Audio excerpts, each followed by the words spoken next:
Yeah, and I was just thinking about it, Whitney. I've got a friend who used to work here in Texas, but she works in Raleigh, North Carolina. She's releasing a documentary about what it's been like the last year. A lot of people still kind of left in limbo there, still cleaning up. But when the storms come so fast and furious, I start to forget like which storm did what. I know Helene was the one last year that it actually made landfall in Florida and then just sort of floated up slowly and held together really well and then just dropped feet of rain in the most unfortunate area that could happen. If you're not familiar with the topography there, the Western Carolinas, Eastern Tennessee, there's mountains there.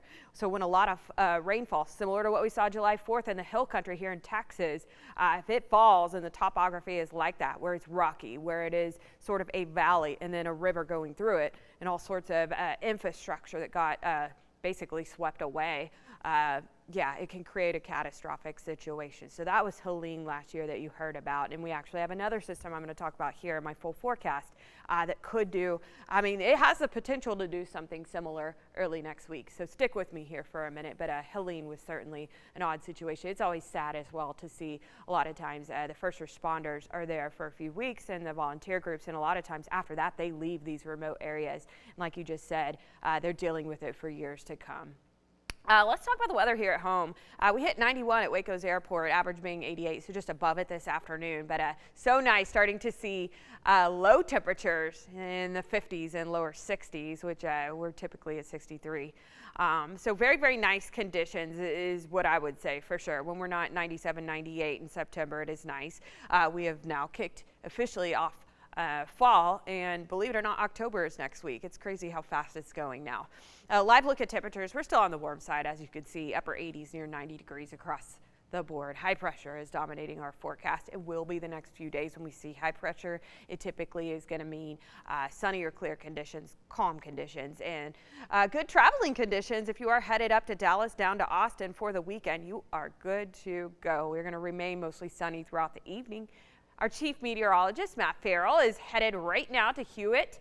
Friday night live forecast is a great one. Almost picture perfect is what I would say for sure. Yes, it's on the warm side right now, but very quickly falling into the lower 80s and then 70s throughout Friday night lights. If you're going to dinner on a patio, something like that, we'll be sitting in the 70s under clear conditions. Overnight lows. Speaking of clear conditions, we start to see temperatures plummet more so in terms of our morning lows this time of year. We start to see upper 50s, lower 60s, which is what it's going to be Saturday morning. 60 Cameron, 61 Temple, 61 Waco, 58 San Saba for low temperatures.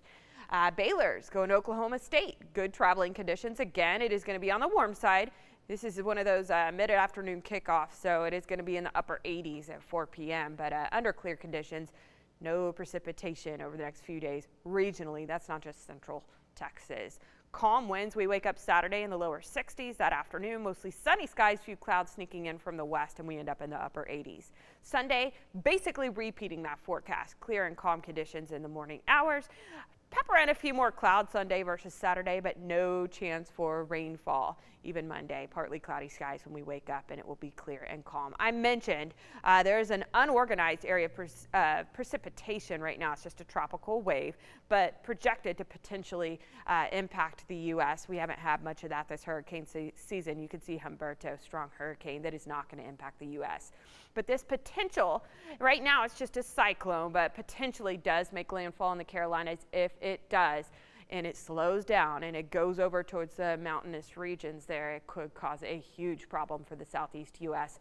Early next week. But a 7-day forecast is a calm one here at home. We wake up in the lower 60s daily. No significant chances for rain. Don't forget, you can always get all of this for free on 6 Plus.